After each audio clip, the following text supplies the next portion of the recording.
नमस्कार, news India में आपका स्वागत है और मैं हूं आपके साथ चेतना चौधरी। लंबी बहस के बाद आज़ादी के बाद का सबसे बड़ा आर्थिक सुधार कहा जाने वाला जीएसटी बिल आज आधी रात से देश भर में बड़ी धूमधाम से लागू किया जाएगा। इस जीएसटी के लॉन्चिंग का ये इवेंट रात्रि 11 बजे शुरू होगा और देर रात तक चलेगा।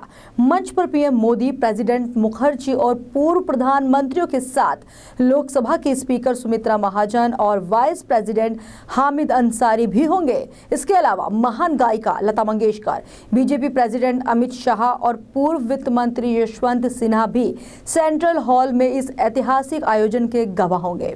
पेश है ये खास रिपोर्ट।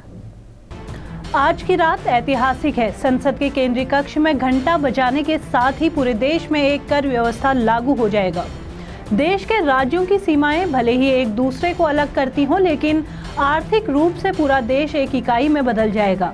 संसद के विशेष सत्र में जिस वक्त जीएसटी लागू होगा, वो उस तस्वीर को याद दिला रहा होगा जब देश के पहले प्रधानमंत्री जवाहरलाल नेहरू ने देश के साथ एक वादा किया था।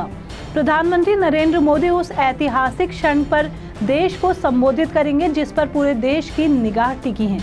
लेकिन उस ऐतिहासिक क्षण का गवाह बनने से पहले ये जानना भी जरूरी है कि आखिर जीएसटी की दरों का विरोध कर रहे व्यापारियों को क्या लाभ और सरकार की क्या तैयारियां हैं।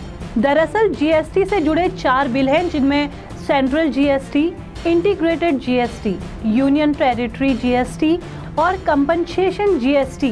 वैसे दूसरा पहलू ये भी है कि जीएसटी को लेकर छोटे बड़े सभी व्यापारियों में भ्रम की स्थिति बनी हुई है।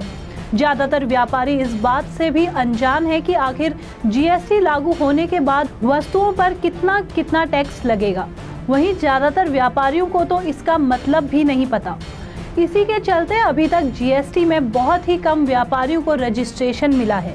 इतने बड़े देश में एक साथ टैक्स व्यवस्था कैसे लागू होगी, इसमें अभी भी असमंजस की स्थिति बनी हुई है।